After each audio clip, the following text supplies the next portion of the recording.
We're here. We are here. We are here. Welcome, welcome, welcome, welcome. Always a good time to talk about something new, even if I ain't quite ready for it yet. Welcome to this good old and just like that live. Now, just because we are getting into the series a little bit late, we are not going to shortchange you on the first episode. We are going to talk about episode 1 and 2 in this live. Let us know your thoughts on this show. Have you been following it since forever? Do you love it? Do you hate it? Are you a fan of Sex in the City, or did you just jump into just like that? Just like that. We would love to know. Ashley, how are you doing? Are you feeling Carrie, Samantha? How you feeling, Naya? How you feeling? I feel amazing. I feel good, really, really good. Glad to be here. And just like that, they messed it up, Tyra, because by the end of season 2, I was like, oh, we're finally cooking. Like, it took a season and a half for me to really get invested in who these women were, the storylines, all of that, just to come on here in season 3, get rid of Naya, the main one. I actually was like feeling and invested in her journey because she's over there with Shazza Zulu. Like, because what we're not going to do is ever play in Naya's face. So then she's not there. And then you guys are slow poking. Like, we're not getting anywhere. It's just more of the mundane, the like, if I would have seen Rosie O'Donnell naked, Tyra, I would have quit watching this show. I'm gonna just say that. I would have quit watching. Mm-hmm. Well, I just put her on up there, but yeah, overall thoughts. Overall thoughts of I'm gonna say getting into episode 1. I myself, I did not do as much homework on the series. I am a late bloomer as far as Sex in the City is concerned. I just maybe a year or so ago watched all of Sex in the City, and I was like, oh, okay.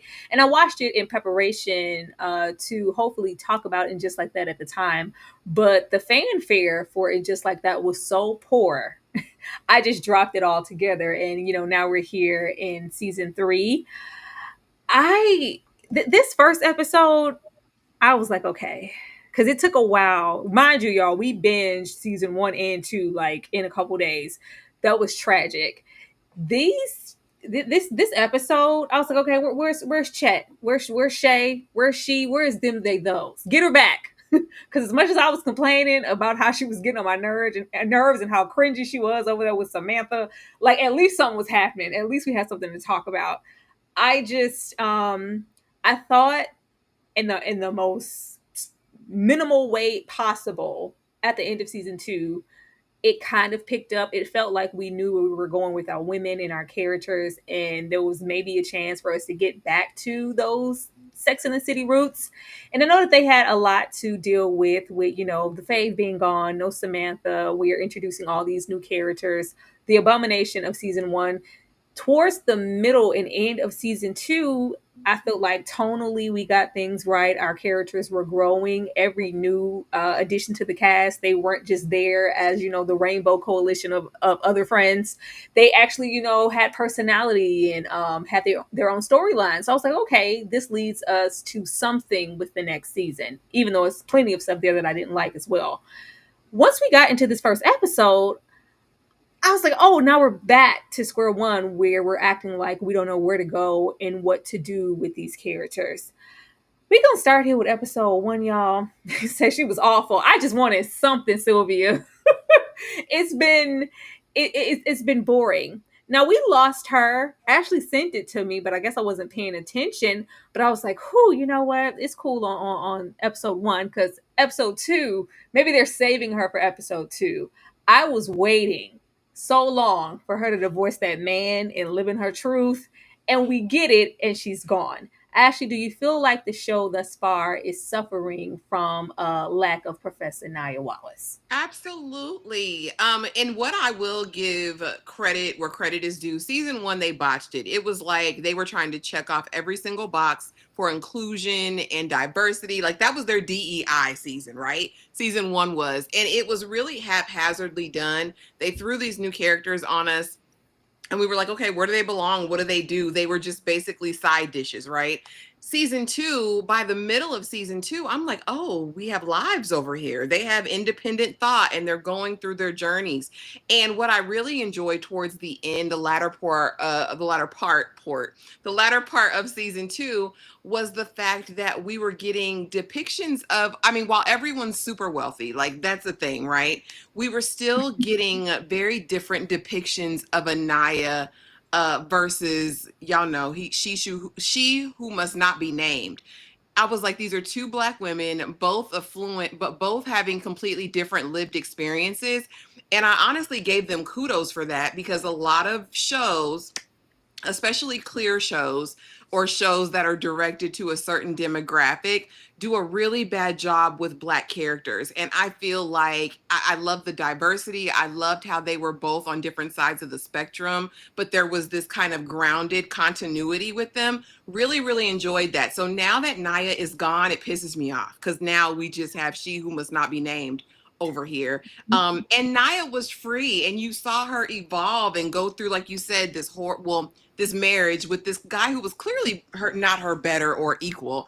And then we got to see her little hoe phase. I really felt like Naya was who old girl in Harlem aspired to be. Like I felt like Naya is smart. She was tenured. She was this professor, all of these things, but she was smart versus, Megan over there in Harlem. I'm sad to see her go, but I will say our sis is booked and busy. She apparently had scheduling conflicts for forever, which is already getting a season two, so she'll be over there as well. And also her show on Apple TV Newsroom. So Mhm. yeah, so she's booked and busy, and those are probably better opportunities for her, but I will miss her. Yeah, I was just really getting over the hump, as well as their friendship of Miranda kind of being the white savior, and them just trying to just graduate into, okay, we're just friends and we're child cohabitating in this damn apartment and we riding them like a stallion. And girl, I can hear you on my little twin bed. I wanted to see kind of what that was going to grow into, and then it just ceased. So it is something to be missed. I do feel like if she's gone, baby, bring in somebody else. Just bring in, do something else. Because them ladies they ain't working. They're not working. But I just wanted to acknowledge her being gone, because I do think that the show is suffering just a little bit. Now, getting into this episode one, Carrie, Aiden, a cat, a castle in 5 years. First of all, what happened to the Sex in the City? Huh? One thing I can say with Naya was we was getting it, okay? Naya, the stroke was stroking, okay? It was fulfilling. A lot of the sex thus far with our ladies has been so cringy. I feel like the newer additions, they've been kind of making up for it, Seema, doing what they can. Carrie and Miranda, baby, when Aiden said, touch yourself, I said, oh my God, are you sure? It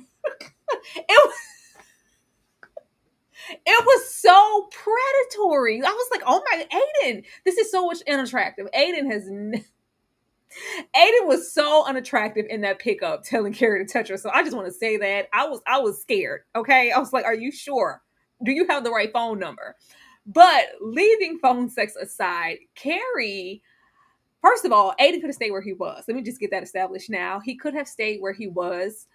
As much as I was hating on those seasons, at least it was, us having new experiences and new people, for good or bad. The moment that we even considered bringing back Aiden, I said no. No, no, no, no, no, because it's never going to work. It's always going to fail. Can we please not waste time here? We are stunting Carrie. I thought we were going to get into Carrie being in her apartment, having her shoes, and kind of getting back to maybe the Carrie we know, which I thought would be well, because Carrie, early 30s is definitely not going to be Carrie that's 60 out here on the prowl as a widow trying to date. Why bring back something we have moved on from? But it's never been a thing to where I ever thought that Aiden would be a viable option to just transfer over into a real relationship. It feels like been there, done that. And then when we have the show put these obstacles in front of their relationship with the son and this incident and X, Y, and Z, there's always going to be a reason why they can't be together. And I'm sick of it. But we're getting postcards, not any messages on them, minimal contact, and the alarms going off. We're in this big ass house with this cat, and nobody to share it with. Ashley, how did you feel about this situation? Carrie, and the lacking of intimacy, the lacking of phone sex, the lacking of partnership. I'm in this house and I have Shu. I have nobody. Well, here's the thing. She's got that cat with the mange. But so, I question that because I haven't watched Sex in the City, the original. So in my mind, hearing all that I had heard about the heartbreak and the trauma that she had caused Aiden, I was like, oh, okay, they're trying to have him get her back in some sort of way, like make her pay. It really felt to me it was very guided by the writers, that they wanted to see Aiden, I think, maybe get some justice, because, oh yeah, we got to wait till my son is grown until he turns 18. So what, 5 years? Really, Carrie? You're going to wait 5 years? I was honestly hoping with Carrie, when we saw her knocking down the producer at the podcast, I said, Mhm. oh, this is just her beginning. Like, I was like, okay, she's back in her old apartment. Like, she is going to be living her best life and not male centered. Like, Big, you said, was the love of your life. Apparently, he wasn't. I mean, hell, I guess you have more than one love of your life. But I really didn't think that everyone was going to be so relationship centered. With Miranda, she can't find, enough vagina. And with these ladies, aside from Charlotte, because Charlotte is married, everyone else seems seeking. Like, I want this. I want this man to kind of move me. I wanted to see Carrie move independently on her own, and then maybe just fall in love on her journey. I think it was easy for Aiden. I think they were really trying to pander to the fans, maybe, who they thought wanted to see that, but it doesn't land for me. The 5 years, I'm not doing this. I done bought Gramercy Park. I have this $2 million place with this cat with the mange. It was just really whack. And Aiden is a weirdo. To me, I feel like if you really loved Carrie the way everyone says that you loved her, other accommodations could have been made. I get it. Your son had an episode. Okay, kids are going to have episodes, but at what point do you prioritize this relationship if you wanted to? The phone sex was cringy. Him in that pickup was vile. I'm still trying to figure out why Aiden was a hot commodity, because he's not giving sex or anything to me. I'm just very like, nah. It was I felt like he was a voyeur in that pickup truck. I was like, can we please?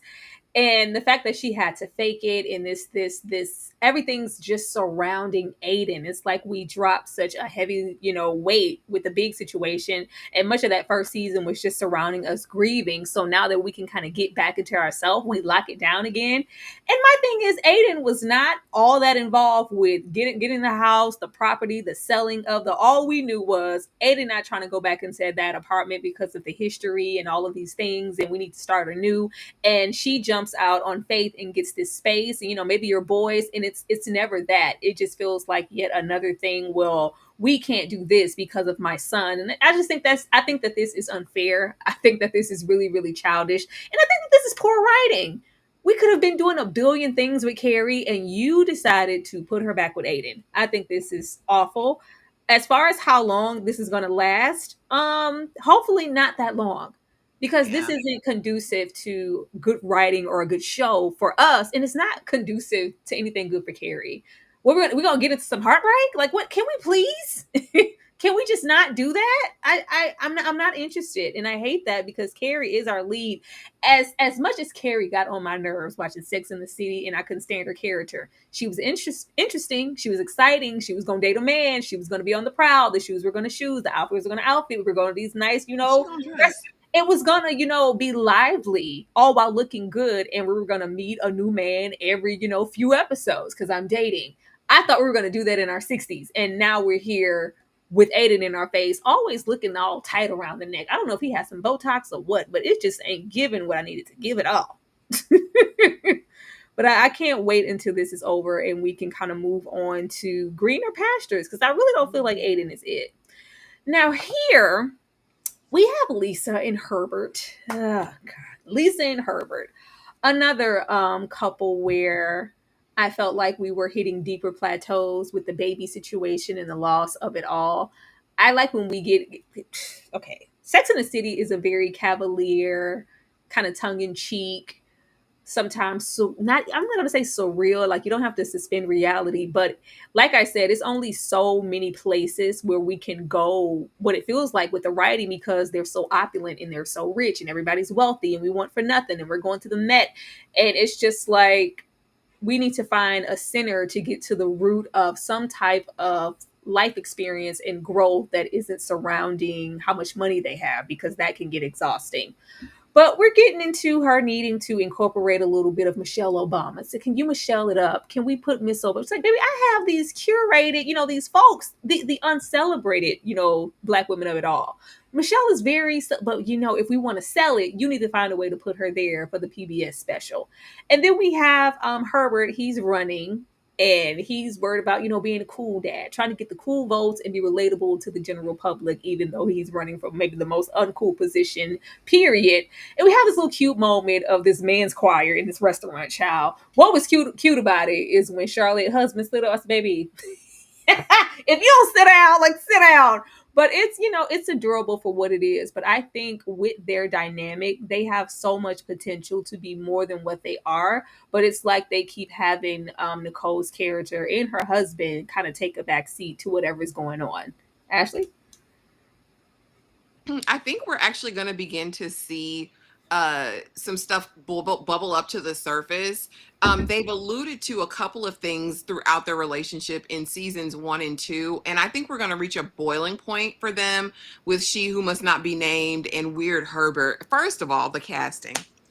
Why him? Like, I mean, as much as you know how I feel about her in real life, him over there, it never made sense to me. It never made sense, and I just had to get that off my chest.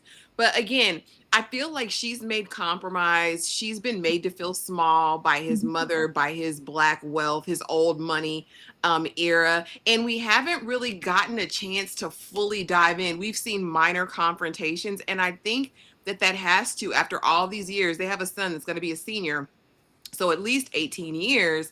Girl, there's got to be something more to this. You want to thrive. You just went through this loss. I want more from her character.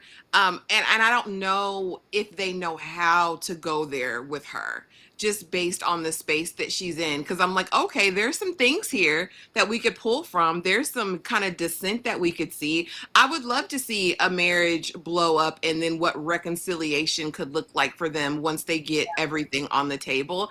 I just unfortunately don't think. I feel like at this point, so far this season, they're just kind of throwing them away. It's kind of a toss in. Like, we'll just add them, when we want a black space. Like when we Girl, want to put some blacks in here, or Charlotte has an outing. Let's I don't bring them like in. that. I think she offers more, even if now that we don't have this would be the perfect time. It would have been. I don't know what the season has in store, but with Naya being absentee, this would have been the perfect time to really flesh her out as a character in a person. First of all, Nicole Big Fine, okay, stop covering her up. I feel like they put her with this man, even though Nicole in her 50s. I'm not sure, but she doesn't look it, so it feels like aesthetically they try to age her up to kind of like sit her over there with girl. It's black and fine. Can we please not? But every single season so far, there's been a plateau of this husband expecting her to give more, and kind of she's kind of been, the housewife on his time. Baby, if you need me there. Even in this scenario with the campaign managers, like I have my own things. You can't expect me to be there at every single little beck and call anymore. And it just always seems like his time, his assets, ventures, whatever, is kind of more important. And then he has to check himself and go, oh, you know what? I think I need to be there for my wife, but it always just kind of circles back to not being enough. So I've always kind of like been waiting for the thing, the episode, the argument, the I need more, you need to do more. It just never happens. So I don't know. Maybe we'll get that, but they have to do something with her. She can't be Charlotte's sidekick. I thought we got beyond that after that damn first season. Like, can we I not did do that? too. They're The kid, reverting. I don't know what it is. I'm like, can we just have a real honest, good old argument between you two? It's always like someone cowers down, they just gloss it over, and we move on to the next scene. Hopefully it improves. why? Just Just why? A virgin, a nun, and a Mary walks into a bar. Why? Why? Just why? This nun here, this name drop, this cameo, we didn't need this. We didn't need this. Like, once again, I thought we were gonna get into Miranda just getting back. I would love to see like how it is to be first of all, Miranda's storyline should be interesting as hell. We get just about to 60, realize, you know what? I never liked you, Steve. I want me a woman. We have this sexual awakening. We're dating in a whole new era in space, but still with the mental state of maybe when we were dating in the early 90s, early 2000s. And we're trying to apply that to a woman in this womanhood. We're venturing all the way back into the workspace independently, and we're an empty nester. Like, girl, at this point, I mean, he out. I mean, he be calling, crying, or whatever, but he's out. Like, girl, they're not doing anything with her. And then when we get here and we put this virgin here, like, and then it's Rosie O'Donnell. I was like, oh, jeez, can we not? This was so cringy and so wasteful, because I knew we weren't going to see Rosie again. I knew that this was just some one off comedic. Oh my God, that was the best thing I ever had. And it's like we kept compacting. Not only am I a virgin, but I'm a nun, and this is my first time. And oh, I don't want to be the reason you walk away from the faith. And oh, she's visiting New York, so she's asking me to go to these average New Yorker places that a real New Yorker would never visit. Like, oh, Carrie, I'm screening phone calls. Like, this was dry. I really want them to figure out what the hell they want to do with Miranda, because it's not working. Ashley? this was not on my bingo card for 2025. Seeing damn Rosie O'Donnell wrapped up in a sheet giving the coot nanny to Miranda. Here's the thing. I had heard nothing but great things about Miranda in terms of her autonomy, her independence, her, fierce focus on career and elevating. And what I've seen over these 3 seasons is a descent into madness and being a degenerate, because there's no way you almost hit on your old babysitter, Miranda. Like, she's acting like a man with a midlife crisis, and it's gross to me. I think there's a way to be free and to express yourself and to explore all of these things without being so damn cringy. She almost gives predatory. It's like everywhere she goes, she's looking for that next box that she can munch on. Like, I really need her to stop. And then the fact that they'll have her looking like the crypt keeper in most of these scenes. And for me, it's the audacity to go somebody, Miranda. Girl, girl, when Shay got up there and did her set last season, and like I was trying to figure out why I was with the heifer anyway. Exactly, Miranda. I need her to go back to the drawing board. I need her to focus on the main thing, which was apparently her getting this new position. Girl, focus on that and leave the coochie in the bars. Why is this so common? Have some damn decorum, Miranda. I don't enjoy her character at all, because I think she's capable of more, and I just want to see her outside of this crisis that she's in, because it gives desperation, it gives thirst, it gives dry coochie, it gives I don't know, it's terrible. I hate it. It gives pick me I woman. it's a double edged sword, because I know I guess I would think the agenda for the show would be, that life doesn't stop after 50. I'm still a woman. I still have, a sexual prowess and appetite. They go so far and out of their way to give geriatric. I'm like, if y'all don't, can you please? Can you Oh, please? you Can you got to do the moan, Tyra. What you call it? Girl, that stroke she be having when she get orgasm, like, oh my god, are you dying, Miranda? We better not sit through none of them stroking out orgasm. Like, girl, I thought she was having a seizure. I didn't know what. Oh my god, are you okay? Miranda reaching her peak is some of the cringiest things I've ever seen. Like, it was so bad. It was so bad. I hope we never see that again. I thought she was stroking out. I was like, girl, you okay? Ugh. Somebody, call the ambulance. This I just would really like because for anybody who was fans, especially I think back in the day, I think there was a sector of fans when we get into her son and Steve, they felt like she kind of gave up the work source and the a little bit of her autonomy and so much drive she had and passion for her career, and kind of settled into this family life that she just wasn't happy with and was kind of out of character for her at the time, because some people associated that like you can still have both. Why do we have to choose? So when we get back into her having this career opportunity and where you actually have the most experience, Miranda, why wouldn't we promote you? Like, I thought we were going to jump into that and what that looks like. And I think these shows, especially when we're dating, a girlfriends, whatever, there's so much hyper focus around a relationship. They forget that women have other experiences and, Exactly. workplace and here and there and, motherhood. And it's just other things to touch on aside from, I'm trying to have sex.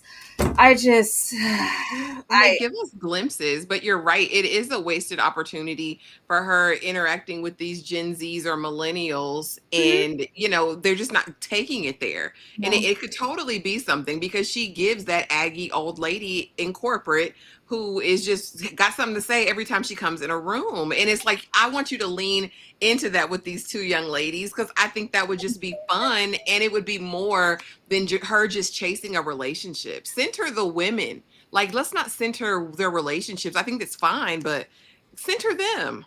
I just wish you saw like the Sex in the City, because there's this whole episode where she's trying to be pushed and kind of giving these opportunities and access at work because whoever, I think a boss, somebody thought she was gay. And she went on this whole tangent about, like, don't just, diagnose me as a certain, like, just because I like to wear power suits and you rarely see me with a significant other, I'm not married, I don't have children, doesn't mean I'm gay. And then you have this Miranda come here 20 years later doing the same thing. Oh, if you're checking these boxes, you're gay. Come on, it's us. It's like, no, I'm not. I'm not No, that. It's just out of character. Like, I hope they fix it, but don't bring Rosie O'Donnell back to anything. please, I'm glad her Lord, world was rocked as a nun, but never again. never. Never again. I don't want to see this anymore. I don't know why. Who said we needed to have Lily? Who said that? Every single time, and it's not just Lily, it's any of the women who have children. I think we kind of dialed it back with Miranda because we needed that, I guess, with the situation with the divorce or whatever. But Lily doesn't need a storyline. Why? There has been too much Lily for my taste, and I know that the show is trying to be relatable and maybe not just. And that's what I think. I think it's trying to do too much. I would think with the audience, we're trying to get to the 30 somethings, 40 somethings, 50 somethings. No, we are gonna still, pander and try to reach out and outsource to those Gen Zs. Baby, can we not? There is no time that I ever want to spend with Lily or hear what the hell she has to say. And if we have Rock over there in the corner being the voice for everything PC and, well, actually, shut up. We already got to call you Rock. Can we just leave? Can we just leave the kids where they are? I just want the ladies. I do not want the kids. But we do have this situation here where she's in love. You don't even have to talk about that if you don't want to. I really could give a damn about Lily and whoever the hell she's meeting. And we have Uncle Anthony here. I will say the show is really trying to make an effort to make Anthony and them a real thing. Because Anthony was always kind of just arm candy, like an accessory, a purse. Oh, that's my gay friend Anthony. He was never like a full fledged character. So now we're trying to make up for that here. My issue was here we have new Italian boo checking him because he tells Carrie, "What the hell are you supposed to be doing? Just waiting around for Aiden? Well, how long? How long are you supposed to be in that castle? Are you freaking Rapunzel? Like, this doesn't make any sense. You gave up this. You have all this, like, and he's asking the questions the people want to know. And then you have the little boo there say, pipe down. Not too much, a little too much mouth. You may be alienating her. Don't do that. And we have him apologize to her later in the episode. I didn't think he had anything to apologize for. Ashley? I didn't either. I stand Anthony. Anthony is a truth teller, and somebody needs to tell Carrie the truth because, again, just kind of coming in with this series, it seems like everyone tiptoes around Carrie. And I mean, I know it was probably continuation, but especially after Big passed, it was like, okay, let's try to handle her with kid gloves. Let's do all these things. Carrie don't have a problem telling these ladies anything. I don't know why it has to come from Anthony, but he told no lies. Like, what are we doing? What are we doing? You're supposed to be having a hotation, as Issa would say, at this point, and she's just not there. I don't like Anthony's little Italian boo. I think he's gonna have to make a choice, and I mean, I know where they're going with it. I'm like, oh, is he gonna be going to Italy with his men now? What is that gonna look like? I don't know. I feel like that little Italian guy pushes boundaries. As far as Lily, I don't mind the kids, Tyra. Tyra be like, F them kids. I don't mind the kids. The only issue I ever had with Lily was like kind of the disrespectful portion. I guess the people are like, and then also I don't want to hear about her humping or tonguing down ballet boy. I think like it's cute in moments like we'll get to in the second episode when it's related to something that our main characters are going to be a part of, like getting her into college, XYZ. But all this extemporaneous, like you're right, her own storyline, I don't need that. But I think for the family dynamic, because as I'm watching, there's definitely like this air of whimsy, especially when it comes to Charlotte and her family. Oh, And how, and I think it's cute. I think it's adorable, but it's definitely for a certain demographic. I feel like they feel like the women who were watching Sex in the City back in the day are now at this age where they have 18-year-old daughters, where they have 15, 16-year-old daughters, and I think they're trying to, be relatable yeah. in that aspect. As far, yeah, I don't need Lily's own storyline, but I don't mind the kids being there. I don't Oh, mind it. which is should be the complete opposite. I'm a newer viewer, but from my perspective, even the moms, we were going to Sex in the City to get away from them damn kids. Now you're going to put them in our face, like it's just it doesn't flow because every single tie-in with Lily, even when you have Carrie sitting here, it's just very, oh, I remember when I used to be in love and young, and oh, like I remember when I was 20, like I don't want that, and it's always very cringy. They don't act like normal children. Privilege aside, they don't act like normal children, and I'm here for oh, and mom, she's not sex positive like you, and mom, they're like it's disrespect. They're aggy, they're annoying, they are annoying ass kids. Maybe if they weren't so annoying, I wouldn't mind them being here, but the fact that they are and we spend too much time with them, it just easily transfers into like a CW show. A lot of Sex in the City was sex. It was having fun. It was man. It was dinner. It was parties. It was opulent. It was, a little boundary pushing with the subject matter sometime. A whole lot of problematic things that, wouldn't go now. But nobody was ever coming to Sex in the City to see no damn kids. Get them kids out of here. Please. I don't want to see them anymore. Like, and the more time we're spending with them is less time that we're spending with the actual ladies that I thought we were here to see. All right. Speaking of that, Charlotte in this whimsical place that she's in. Now, Charlotte was always, the pure-hearted, hopeless romantic, foot pop. Someday my prince will come. She's always been that, but. I don't know. We're taking these really obsolete moments for me and we're stretching them out throughout the entire episodes. And then we have Lisa there as the little flunky sidekick. It looks dopey. It looks like Dumb and Dumber. It looks like, there's something about Mary, like kooky 90s, early 2000s. Like I don't we don't we I understand this moment. I can appreciate a situation with the dog. Child, if you have a dog, if you got a phone, you see these moments where put your dog on a leash, dog's off the leash. You see these incidents occur, and now you have Butcher just being slandered. And it wasn't even Butcher. It wasn't my baby. My dog, yeah, whatever. We don't need an entire episode for this. If it's a moment, cute. Do we need Charlotte running around with Butcher? Hell no, we won't go get my dog off the list and I ain't paying for nothing because it wasn't my baby. No, it seems it's childish. And I'm like, well, is there really nothing else to do? I thought, just like with Miranda, the moment that Charlotte stood up and said, all y'all can go to hell. I was something before I was your wife, before I was your mother, before I was this dog owner. I was a whole person. I'm going to get back to myself and my career. I want to get there. I thought that once it was what you should stand on. If you give so much of yourself and you're a mother for so long and you're devoted and you're a wife, baby, Charlotte has grown. Charlotte has stood 10 toes down and said, I ain't never giving head because I don't want to. And then we saw her over there on her knees in there with Harry with all that work. And I do love how sex positive Charlotte is and how she's come a long way in that regard because she was always a little iffy about that and what she would and wouldn't do. So she's grown so much as a woman. And then when we put her back into the art space, it was like she was finding some autonomy outside of her children. We could be over there having job, art, whatever problems, but we're here with Butcher. I don't want to be here with Butcher. Ashley? I thought the Mr. Burton situation was hilarious.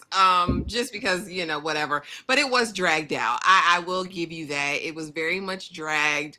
She who must not be named was definitely, sidekick. Let me help you through this, Charlotte. Like we'll get through this together. I mean, ultimately in the episode, we did get her, having this moment of like, I was somebody before I was your mom. I was somebody before I was your wife. You know what I mean? And maybe tapping back into that. And I could appreciate that. But yeah, I mean, honestly, we don't need to spend the whole hour going back and forth with you and this dog in your mission to vindicate him. I thought that this was just her character. I don't know, based on what I had heard about her, I thought maybe this was just a part of the kind of goofy things that happened to her in life and this is what she, did. I was like, In the okay. in the friends group, Charlotte was, maybe more so, I guess, what you would call a prude, but she was also at times like the voice of reason, and she would be the one. Like if we had this Aiden situation, Miranda might be the one. Hell no. While we over here with Aiden, haven't we been there and done that? Leave it alone. And then you may have Charlotte. Oh, but he's like kind of what you saw. Like, oh, a postcard. Well, it's an effort. He tried. Oh, you guys are gonna have beautiful babies one day and grow. Like, girl, we too old for that, Charlotte. How long are you gonna hold on to that fantasy? But now it just feels like we're regressing Charlotte and doing these frivolous, non-essential things just to pass time because we don't know what to do with her. When there's a whole story arc of what to do with her. That little moment that we got of her going back to work, it could have stretched out with them extra dependent ass children she has that act like they can't function in the space without her, but at the same time, I don't even want you around, mom. You're ruining the vibe. Like all of that privilege, I wanted to have that contingency of, well, hell, where's mom? She's not at our beck and call like she normally is, even with Harry, because she's back in the workspace. And then we just take that and put this damn dog in my face. I don't care. I don't want to see this again. And I don't want to see too many more episodes of Lisa being a little sidekick flunky. Now, we got this second episode. Now, going into the second episode, I was like, okay, you know what? Maybe the first episode was just a warm up. Okay, you know what? Let me just give them a little room to breathe because we went somewhere by the end of season 2. Maybe this is gonna be better. It was worse. It was even more boring. I didn't like too much of anything about this episode. Even in the sense of a sitcom, I would think that the objective is to progress the storylines in some way. We're not doing anything consequential. It's very lighthearted. I never thought I would see the day where hell, Sex in the City could and just like that could be on the CW. We need to just go on the CW, gone over there on regular television because we're doing nothing. we're doing nothing with anybody. But I put Anthony here because he brought a store. He got his own, restaurant, store, whatever, front and the thing, Bricks and and he mortar. yeah. But yeah, I don't care about that. But what were your overall thoughts of this second episode? I could give a damn. This was like a mirage in the desert. It was just so fleeting and unessential. And again, I think it's way too early to have a filler episode. And I can't even call it a filler episode because literally nothing happened. It was just kind of like, let's just hold space. We got to give them this many episodes. So we're just going to throw something up there, throw something there together. It was boring as hell. I was definitely scrolling through this. And it definitely is. Again, season two to me was a market improvement over season one, but it still was kind of slow building. I don't feel like season two picked up till like episode 5, maybe. Over here, it's like even slower. And I don't even know how that's remotely possible. But yeah, episode 2 was boring as hell. I hated it. I I don't know. Actually, I swear, whenever you take out the time to watch Sex in the City, you're gonna go, oh, so this is why you guys like the show because it's not here. It's not here. It's not present at all. Every single character here in translation to Sex in the City, they are a shell of them former selves. And it seems like they don't know how to transfer who they were then to the ages that they are now. We're just kind of turning them into brand new people, and it just does not make sense. I don't know. Charlotte is a lot of things, but she does have depth. All of them have some form of depth and really character traits that makes them who they are. And they're just not present. We're just doing other crap. But wasting time with Carrie and her sitting with the little Gen Zer at the bar who she gave her apartment to. I don't even know the girl name. Little jewelry maker.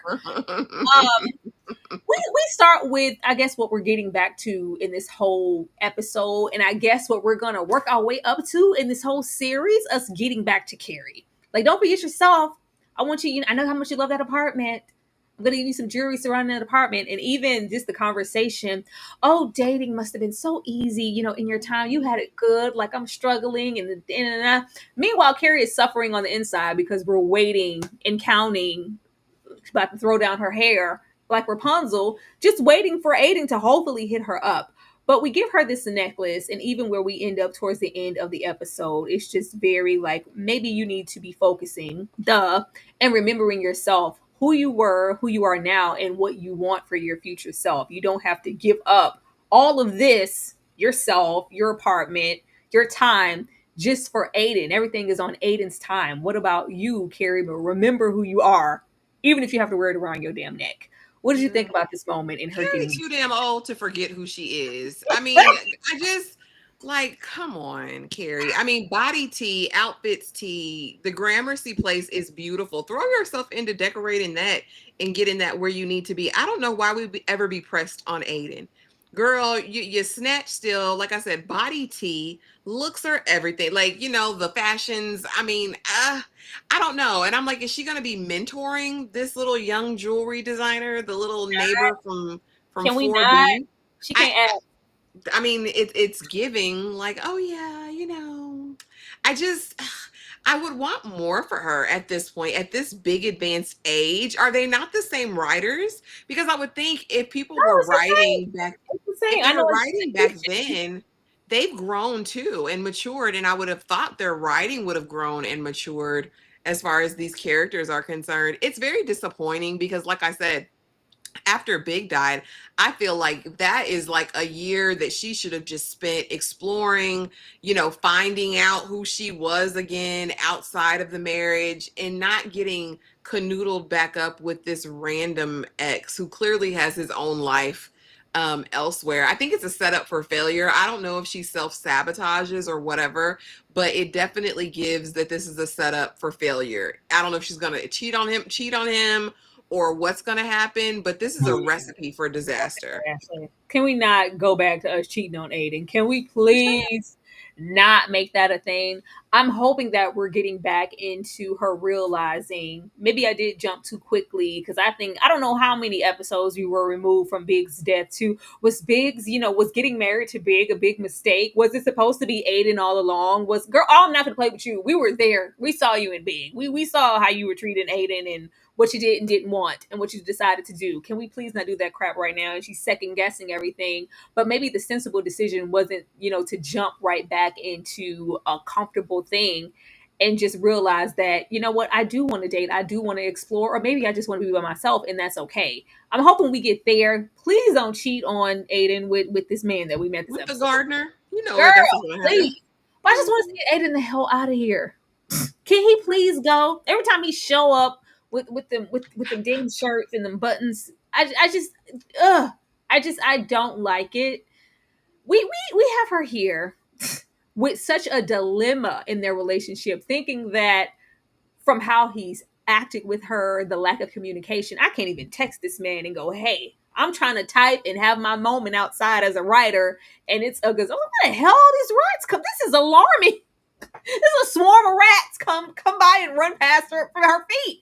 And she's texting and then she deletes it immediately. And it's just like, well, I didn't even know if I could because you said you need.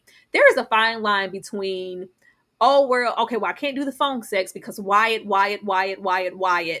You, first of all, it's freaking unhealthy to think that you need to keep tabs and watch your son from committing whatever at all times. You can't do that, Aiden. That we have it's a bigger issue to deal with, the fact that you feel like he can't be alone. The only reason I'm here is because, well, he's with the mom and the family. So now this is you can't do that. And that's not something it seems like he's dealing with. And it kind of feels like he's spiraling also. He's in the trunk and, well, I don't want, after that, I don't, there's no beer in the house because I'm just drinking. You cannot do that. And Carrie isn't, calling it out or saying anything. She's just waiting. And I'm like, how long are you supposed to wait? She looks depressed. And I can't, well, I sent him the table and he gave me a thumbs down. I guess I'll just, ma'am, this isn't conducive to a good relationship or good TV. I just want good TV. And this is not it. I think the quicker we end things with Aiden, the better, so we can get back to, and just like that, I'm dating again. Girl, hurry up. Yeah. Because, I mean, at this point, if you're already faking orgasms during sexting or phone sex, girl, it's already a wrap. Like, what are we doing here? The rats are probably a metaphor for her life. She needs to clean it out, fumigate, cut everything out from the roots and start over because it's not giving. Again, I really feel like if this man is so deep and was so in love with you, girl, there wouldn't be a mountain, a valley, a plain that would keep him from you. That child has a mother, all right, and all kinds of family members. Not saying Aiden had to move completely, but I would think he would because she says this is our place. She kept saying, I'm getting our Gramercy together. I'm getting our, and I'm like, did he put in on this man? Does Aiden have money like Yes, that he anyway? got Like, money. Aiden got money. okay, because I'm like, did you go halfsies? No, On I the doubt townhome? And why it. didn't they check? I would have thought in New York they would have checked for rats because that's like a thing. I don't know. But yeah, I don't know. I really agree. I honestly think that this needs to end. Carrie really just needs to get a grip at this point. I think she probably is feeling guilt for, I guess, how she did him all of these years ago. But at some point, girl, you got to realize you are 56, 57 years old, girl. I mean, you really want to waste 5 years of your life not even being able to call or text this man when you want to? Like, long distance relationships are a whole different beast. And like I said, if she's already lying and faking things, girl, go on and end it now. Go What? on and have a real talk with him. Text me. What gave you that idea? Of course you can text me. Well, I don't know because you said, well, what are we doing? Well, I'm just kind of figuring it out myself. I don't know what we're doing or where we're going. But you knew enough to say that, 5 years. 5 years, Kira's gonna go by like, oh, you didn't even see it because it went by like that. And it was just 5 years. Like, what are you talking about, Aiden? If you don't like me, just say that. If you still mad at me, just say that. There is a way to do your due and diligence as a father and be there for your son and still be a supportive whatever the hell you are to Carrie. And the fact that he is just completely beelining her in their relationship says a whole lot as far as where his concern is. If you want to be that, go over there and be that with your son. But 60, I'm not going to be waiting around for you to be 65 when it go by like that, and then you can Because how wherever Wyatt is now, it's just going to magically disappear in 5 years. And he's no, if it's not Wyatt, it's going to be something else because it's Aiden. And I just need them to get this over with. And I can't believe she threw these cute shoes in the trash can because some rats ran by. Tripping with yourself. Now, she better than me because I'd have been ready to put it on the market. Because what are we doing? Girl, between this and that first episode, her falling and she couldn't get up, and the AARP of it all, I was like, Carrie, if you don't stop playing with me, if you don't stop playing. But we'll see what happens with that. Once again, get these kids out my face. If I never see these kids again, it'll be too soon. If I never see them tagging along, like y'all gonna give us another cringy moment of the little what they had the hot milf list, and we had the teenager walk by and they was pandering like some hot heated old hoes. What else are you guys gonna do, huh? I just take us out to school. We don't need y'all to visit it. This whole situation, the college admissions rep, and they can help. And is that legal? And well, if she's doing that, then maybe she needs to get our kids. And we spend the whole episode, contacting her and get. And then we have them hyperventilate and lose their goddamn minds because she said X, Y, and Z and why this isn't going to work on your college applications. Please take it to the CW. Take it somewhere else. Take it to, what's it, Freeform? Take it over there. Because I don't want it. Hell, take it to Prime. I don't want it over here in these sexy streets. We're supposed to be sexy. We're supposed to be laying it low, spreading it wide. We're supposed to be dating. We're supposed to be married. We're supposed to be, hey, this is, even if it was just we're incorporating the kids as even in our older age, because we are Charlotte is the one that's happily married. We still have to make time for Harry. I still need to make time for us and our relationship and the things that we like to do and what keeps us like spicy. Like even that moment where I told you she was about to whip it out, like when ain't nobody around. Let's go on and get her done. Like keep do something.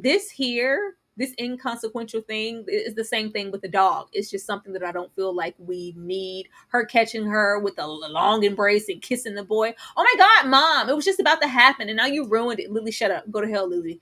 Go move out. Ain't it time for you to go? When you gonna go to college and go away? When these kids leaving? Okay? All the kids can just go and I never have to see them again. All of them. Ashley. Tyra, please. This is where I felt like the kids fit. I was like, this is something Charlotte would do. Be really concerned about Lily going to college and do some questionable things to get her in there. I actually thought that this was actually an appropriate time for the kids and I could see it. The only thing I didn't like about it is this Starsky and Hutch situation.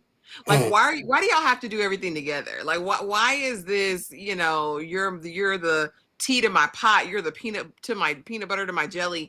That's the only part that bothered me about it. But I could see people of wealth, right, whose kids it's about that time. I can see them making these types of moves. Again, did it push the narrative forward? Absolutely not. Because at this point, after episode 2, I have no clue where the story is going. I don't know. I don't know what's happening. And I guess, like I said, they just needed something to fill in the gaps and they wanted this storyline. That's all I can think of that. No, we didn't need her breathing into the bag. Oh my God. It's the tone of the show. The show has always had this kooky, off-cure feel, but it was always fun and refreshing. And it still remained like grounded for me. This is just out there and it's too like lackadaisical and on the kiddish side for me to want it here in the show. This with Lily, this is a different show. I don't care if they're older and their parents now. Lily can be where she's always been, in the back. Well, let me ask this. Let me ask this because it is a different show. This isn't Sex in the City, right? Yeah. So what was the original premise or point to And Just Like That? Because it does seem like they were trying to, I don't know, I can't use elevate because y'all say Sex in the City is way superior. But maybe they were trying to capture something a little bit different in this series. But, I don't know.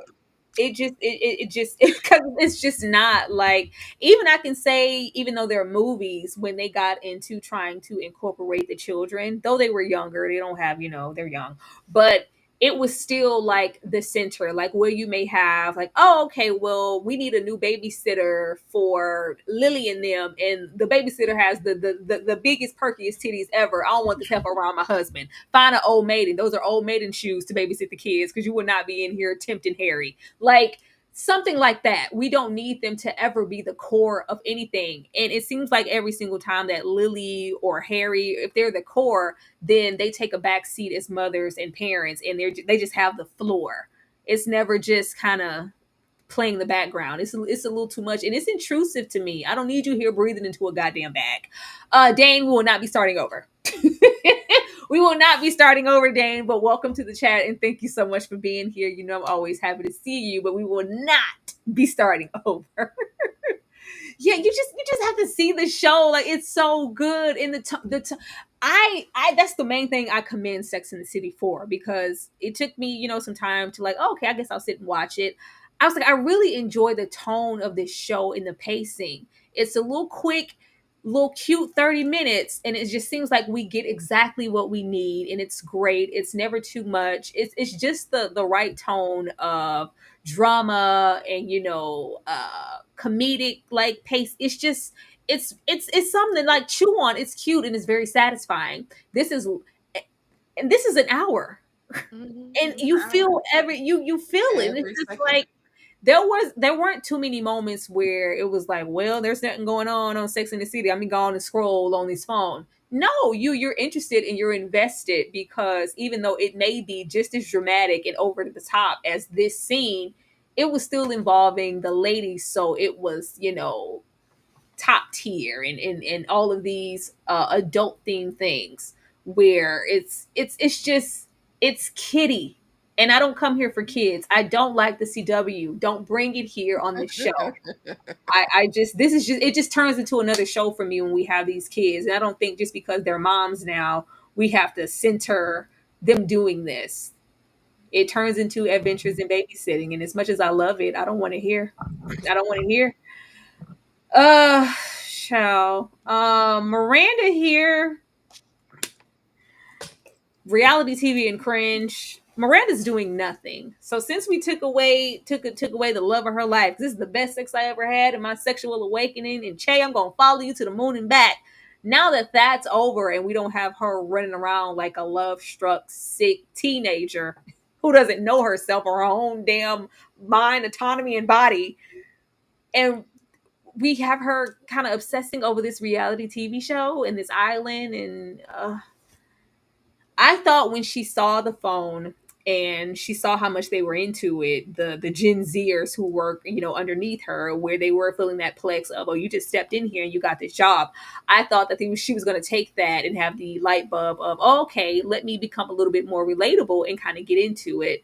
And maybe that'll be my window to, be more work centered and not be the outcast who came in here as an older, more experienced woman and took the job and the position.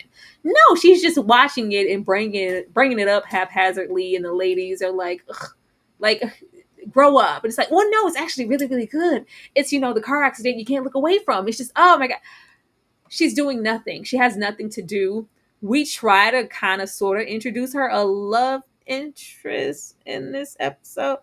We have her have the cringy moment in the restaurant with the salt and pepper girl, the margarita girl, the whatever, the restaurant that she can never go back to, just because we happen to watch and enjoy the same reality show. So, girl, you trying to get drinks later? You know you look good. Like, girl, I'm married with children. Okay, my bad. I can never come back here again. We have that, and then we have this the BBC lady, whoever the hell the lady is, that's coming in, and maybe there's some chemistry there. I just don't care. They're not doing anything interesting with her, and I need them to figure it out real soon. Ashley? Yeah, we met that lady from work, I think last season for like a Yeah. moment, and I was like, oh, okay, this is gonna be her person.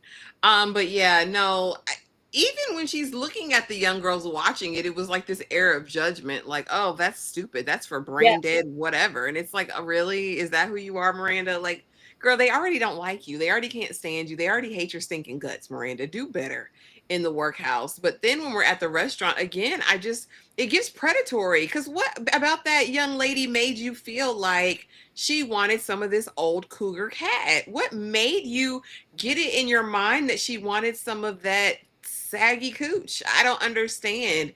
Um, Miranda, I just, she's just one of my least favorite characters. I feel like in her old age, she is fully run by her emotions and her libido, and I think it's gross at this age. Like I said, I get exploration and trying to figure things out because you've been in this confined or stifled whatever all your life, but girl, not don't everybody want you. Like, cuz first of all, how do you even have the courage and the gumption to approach someone like just looking how you looking, Miranda? But it's How's she looking, Ashley? like the crypt keeper. Like, look at that picture on the left that you have in that suit. That's a diabolical picture that you pulled for this, Tyra. I just want you to know. Because Pictures. all I can do is think about it. Like, she looks like she's on a horror Not movie. one picture here is like a screenshot because I'll go find these are press pictures. You're not gonna judge me because I know y'all see it in the chat as well. Like all I can see in that lopsided haircut. I'm like, why does she have an asymmetrical in 2025? But again, Miranda, I just need something to happen with her character because she's been, and then even in the earlier seasons, it was still, I'm just so willy nilly. You know what I mean? Like this day I'm this way, this other day. Well, I can be there. I can show up, but I really want to do this, or let me put this great opportunity on hold so I can chase Shay to the West Coast. I just want her to have some chutzpah that y'all say she used to have. She did. They did a disservice to her character. I don't know why they chose her. I think Che and if they were going to be a main character, that would have been the sole person who needed to explore different parts of their sexuality because Che was real excited to get it in with the husband and the whole nine and all of that and the non-binary, all of that. It was all of that in a bubble. I don't know why we decided to like do character assassination so heavily with Miranda all the way to jumping to uh her exploring a different side of her sexuality. I feel like it's a disservice. She used to be about so many other things, but it's like they don't know what to do with her outside of that. So we need to make her, trying to find other lesbians and alike and non-binary and see I'm making progress in my sexuality. I'm talking to, I'm spitting game. I'm putting myself out there. I wasn't doing that last season. Yeah, we don't care. And it's weird. It's weird. And then every single time she's getting shot down, like pow pow, she's getting shot down every It's time. embarrassing. And I'm just like, y'all took Miranda. We took Steve away and did that with the marriage for this. That's what we did. We took Steve and his hearing aid away for this. If I can be honest, listening to Steve sound like a cartoon character would have driven me over the fence. I couldn't. Oh, hey Miranda, how you doing, guy? Let's party. Like his voice Itchy and just scratchy. literally. Why you sound like that? That was very, very Simpsons, very Sideshow Bob. That's what he gave. That's what his voice sounds like. I'm like, does he do voiceovers? Like that's what he should be doing, not over it. Miranda, come over, Miranda. That's the Let's thing hang out. that I think that's also what's missing from the show, and I'm hoping that we get it later on. But the men in the show used to be just as essential as the women, even though they weren't, the main characters. It was always going to give character energy for the ladies. The men, the Steves, the Bigs, the Aidens, they were equally as important. They're bringing on these nothing as just one off.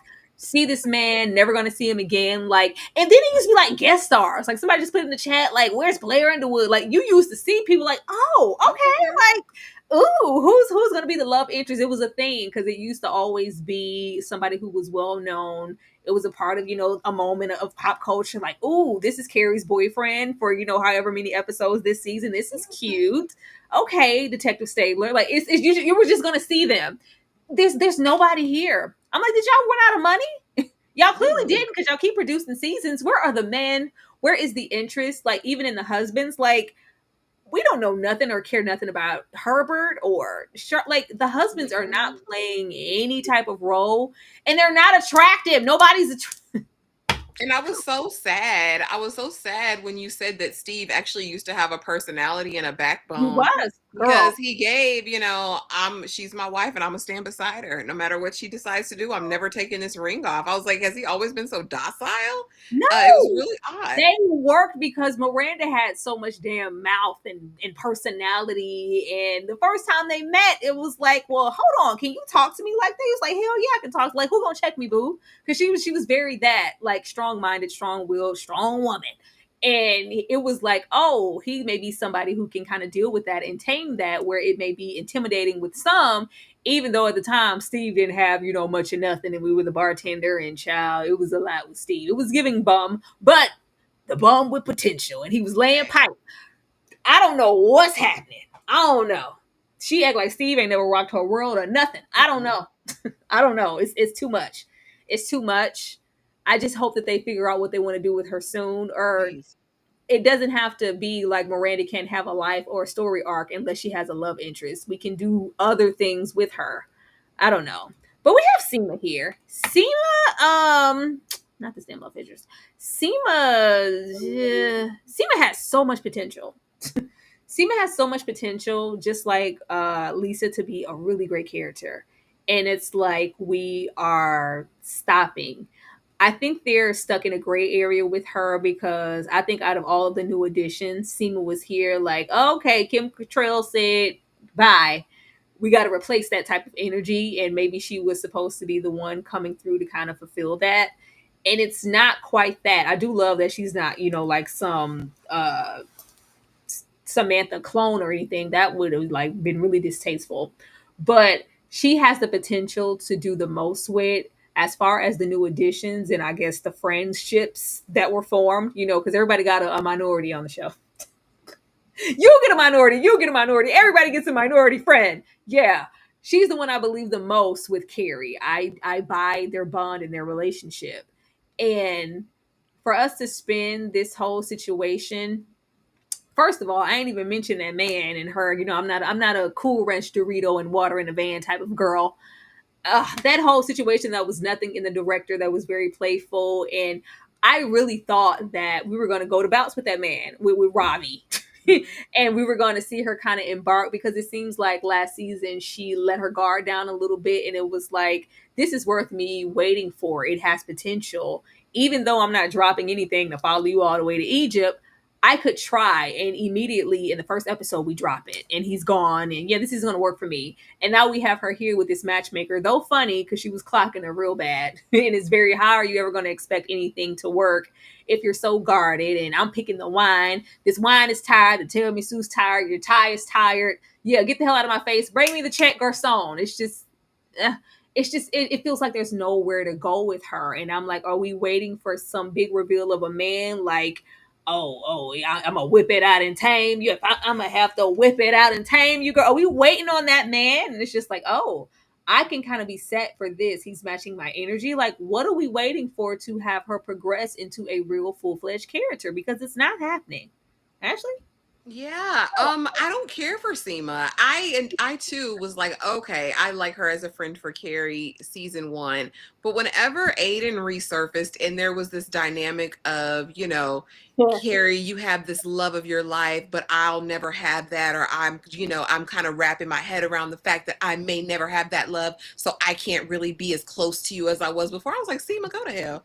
Seema, Seema is old and insecure and shaped by her clearly weird upbringing because uh, I don't know. And I think her character could work. However, she just has this desire. As much as she says it may never happen, you can tell that she really wants love. She really wants the love of her life. She really still wants that to come. And I think all of this bravado is like a guard. The controlling thing, oh, I go on dates like this. Oh, he looked at my boobs, so I got up and I left. Oh, no, I knew immediately you're not it. Oh, I know what you're going to do. You're going to do this. So how about I just buy these $30 drinks and whatever. I did, like I said, I thought she was a good friend to Carrie initially, but after that whole thing, I was like, Seema is for Seema, is for Seema. And if they lean into that, I'd almost be here for that.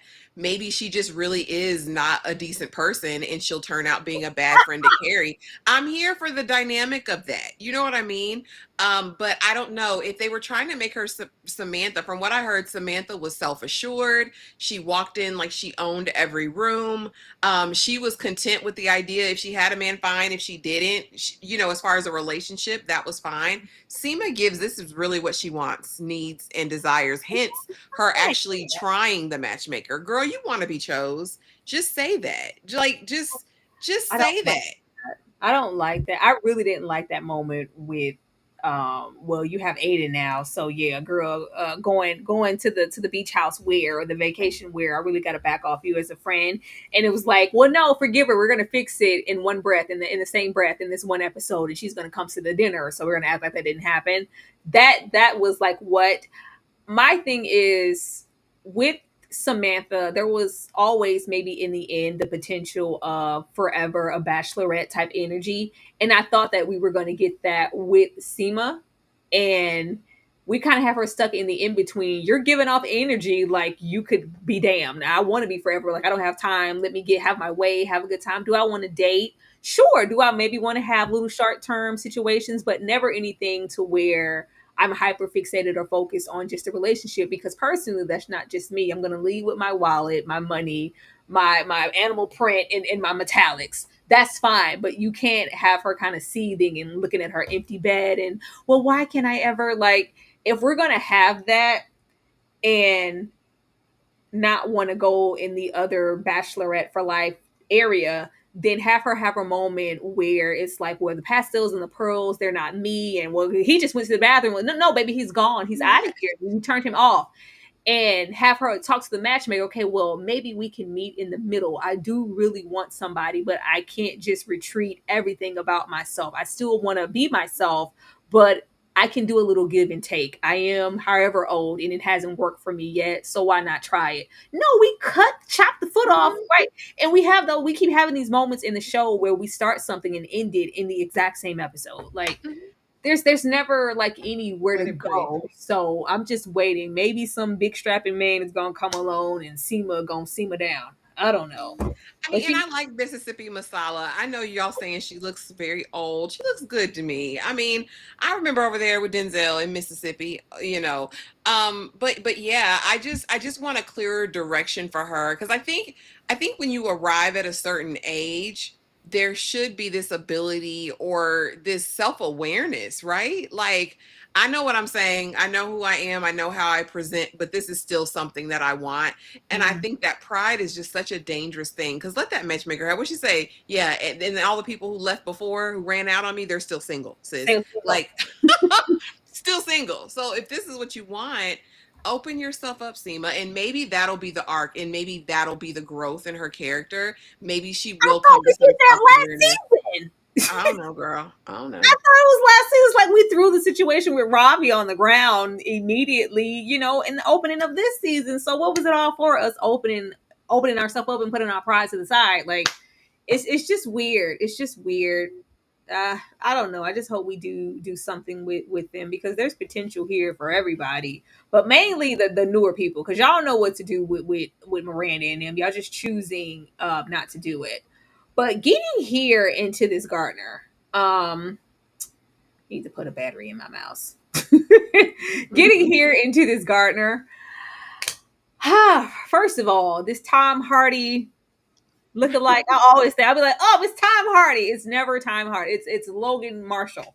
I knew he was somebody though. I was like, okay, we're getting back to some Sex and the City energy. It's a new love interest. Clearly, it's a notable actor. It's a face. It's a name that we know. Okay, he's a real New Yorker, born and raised. Like, oh, Aiden, Virginia Ware, because Aiden was never that. I can see something peaking here. Didn't give, a whole lot. It was very literal where, what do you want, Carrie? What do you see for yourself? What do you want to put in this backyard? Well, honestly, I don't know. I really liked everything the way it was. Oh my God, can y'all please? Who wrote that? I really liked everything the way that it was, but now that it's all gone and we have to lay a new foundation, I don't know which way to go. I'm still figuring things out. Like, oh, it's so literal in the conversation. Baby, we know what you're here for. Take off those pants. But it's something. It's somebody. Like, I'm just happy that we have a lifeline to Carrie getting beyond all things Aiden and maybe saying, hey, looking kind of good out there in that garden. Clearly, it's something that he's going to have to be working on long term. He's a real New Yorker. He has a different type of energy, and he's going to bring something different that Aiden isn't able to bring. And most importantly, he's probably going to be there on a regular basis while Aiden is hovering over the phone in such a stalker manner, asking for phone sex. I don't know. But, Ashley, what do you think about Adam the gardener? I mean, Adam, he's gonna be her mountain man. Do you want to? I think you need to dig me out. I think you need to pull out that big shovel and go to work, Adam the gardener. I mean, and she's in her writing space again. Oh, This is definitely going to be either a close call or definitely a cheat on Aiden situation. Otherwise, why else would you introduce this hulking young lad who is a landscape architect, gardener, whatever, to reinvent you, to plant seeds, if you will. I think she needs a little some kind of infusion of something, like, girl, to let her know maybe she's still that girl. Maybe she's had a waning confidence. We haven't really dove into that, what life looks like after losing your spouse. Like, she kind of grieved a little bit here and there. Then we fast forwarded and it was like, Carrie, who is Carrie now outside of Big? Who is Carrie now as a single woman without any man? Who is Carrie now doing X, Y, or Z? And I really don't feel like they've done justice. I'm glad they didn't stay right at Big's death, but I want to see her evolution. Like, girl, do something, move forward. I think that Aiden is such a place of comfortability and almost like a place that she got stuck at years ago. And that's why I think all of these characters honestly feel like they're regressing in that way, because he's reminding you of a better time, of a time that you felt like you were at your peak.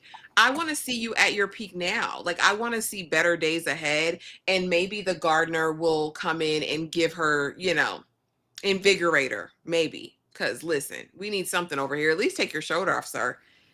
Do something down there. and that's the thing. Carrie was gonna keep a man. There was gonna be a man. There was gonna be some sex. Carrie was living her best life in her favorite shoes. So much to the point that, girl, we weren't even clocking no dollars or saving like we were supposed to do as a responsible adult, making sure things were okay because we were always living our best life with all type of facets of man. Like, I ain't got no type was Carrie. Carrie was just there. Everybody, first of all, everybody was on Carrie's D in New York. Everybody thought Carrie was so fine. So there was that. She was never in need for that. And I don't think much would be, would have changed now. It's just like she's hiding from the world and she's just here. And if I want to step out a little bit, I just want us to be done with Aiden and just get into that. I do like that he appears to be younger. I like the beard, the situation, the scruff. If it gives us the action, even though I'm tired of it, girl, cheat on Aiden. Just come on. Let's, beat a dead horse and cheat on Aiden again if that's where we're gonna go. Like, at this point, just do something. Okay. I don't know. I just don't know. Or maybe he's just a window to know that, life doesn't stop after, Big's death. And I don't have to just automatically get comfortable with Aiden. Maybe I need to get back out there. Maybe he's just that. Maybe it is just a close call. But just give us something, Lord, please. Because I just can't take too much more of touch yourself. Oh my God. No, Aiden. Jesus. No. But we'll see. We'll see where this goes. I'm glad there's potential. Any predictions for the next episode, Girl, Ashley? no, just get better. Let it be. Let something happen of note in the next episode. Come on. I know we're going to get the obligatory gardener, digging a hole with his shirt off. It's going to be tucked in his back pocket. Like The something sweat new. It's gonna beads. be Yeah. something new The with sweat beads are finale. going to be dripping down his back, and she's going to be there with her mint julep at the door, rubbing her decolletage, waiting. Mint Uh, julep. I'm saying, she's dramatic. She's gonna be rubbing her decolletage like, oh, I didn't I didn't know it could be such steam heat. Yeah, just something happened. Just something. Do like something with she who must not be named and Herbert. Let them have a blow up. Let them have a real conversation, a real situation as she's trying to still put out her special. I would honestly rather this be more career focused than men centered how it's been, but I mean, we'll see. Just girl, I honestly don't know what they're gonna do. I don't. Lynn, I'm over there with you because I think they said any viewership is good viewership. And if you guys are going to hate watch, we're still making new seasons. You're still watching because at this point, it's like we're going out of our way not to be good. Joshua, that's what the people said. They said Carrie was fine. Okay, that's what the show told us. The Carrie was big fine, and we just gonna let her have it. Um, I'll be here for like, oh, like it's hot out, a lot of plowing. Oh, you plow so well. Okay. Yeah, Aiden's here. Whatever. Carrie just an awkward queen if she's nothing else. Like, girl, get it together. Carrie, we're old now. Let's go. Let's be reassured and self-assured and get this D. Okay? We ain't gotta wait on Aiden. But I'm interested in that. I don't want to see them damn kids. I don't want to see those kids. The more we see Lily and them, it lets me know that you guys have no clue or no intent on doing anything real with our main cast of women. I don't want to see them kids no more. I want to get back into Charlotte, the work of it all. Like, especially in this climate and, works, place politics and how things have changed so much versus when they were in the workforce, kind of the Me Too of it all. Like, we could be getting into so many different avenues as far as what's politically correct now and what's not. This would be so good. They got so much backlash like after the fact for like, oh my god, you guys were saying and doing this here. But it's like we are hyper fixated on being politically correct now that we can't even call anything out, even within our own sister circle space, to go, Carrie, hell no. Miranda, hell no. It's like, well, if that's what you want to do, I mean, I'm happy for you. Like, we don't want to hurt anybody's feelings in the public, the audience, and we don't want to hurt each other's feelings in the show. It's just a little bit too PC for me. Everything is just very safe. And the show was a lot of things, but it wasn't safe. It was fun, and it's not fun anymore. I want to see Miranda ingratiate herself a bit more in this workspace so we can get into that. Hell, maybe somebody's, a lesbian there. Okay, well, maybe you're coming at it wrong. Okay, let's go out and I'm going to kind of like something. Carrie and Charlotte of women, of a certain age, of your age, and we ain't nowhere near that. Go, go hang out with your folks, like something. Um, Charlotte, just do anything. Get back to Charlotte. Get back to Charlotte. Get back to your soul. Get back to your husband, your relationship. Spice it up. Do something. Seema, just pick a side. Pick a side and stand on it. If she's gonna be bachelorette for life because there is no compromising, I want to see her having the finest of the finest on the show and the sex. Like, be the Samantha girl. When we see you, you supposed to be climbing the wall. And getting her done. Okay, you can go. Sleep where? You don't need to sleep here. Get on out of here. Hotation. Let's go. Who else? Is that everybody? Oh, Lisa Chow, Lisa and Herbert. Just do anything. Just have an argument. Let that man know you need more. We don't need so many moments of every single season she's compromising. And he's like, oh, yeah, you have a job too. That's what it's going to be every single season when you're not over there with your son. No. And high key, Boris was right there if y'all needed a fine man. Y'all could have called Boris and he could have been the husband, but I guess that would have been too much like right. But I just hope something gets better and we progress them in a really great way and the show shifts. That's probably wishful thinking, but I can do that. I can do that. Ashley, anything else before we get out of here? Yes, you guys, 9 p.m. Eastern Standard tonight, we will be watching Love Island season 3, or excuse me, season 7, episode 4. So join us for that watch along. It's open to all. It'll be fun. Tomorrow, we will be talking about Straw, Tyler Perry's new movie that came out on Netflix today. I liked it. They hated it. I think the discussion is going to be a fun time. And then we have Blockbuster Movie Night for the members only tomorrow. And then Sunday, we have our special segment, The Collective News, where we'll be talking about hot topics, trending things, and diving into some other areas. So make sure you're subscribed. Make sure you have the notification bell hit so you don't miss a thing. Child, Sylvia, if Lisa had an affair, that would make my go ahead, make my day. That would make my day. Y'all heard what the lady said. Be sure that you're commenting. Once we end this live in the comment section pop up, that is the main source to push a video out, and we would love to be here talking sex. I want to talk Sex in the City so bad. Talking and just like that with you guys on a regular basis. So please show us some love in the chat and let us know how you feel about the show, the commentary, and maybe some of your predictions. How can we fix and just like that? We will see you guys shortly for Love Island, and you guys have a good night. Thank you so much for spending time with us.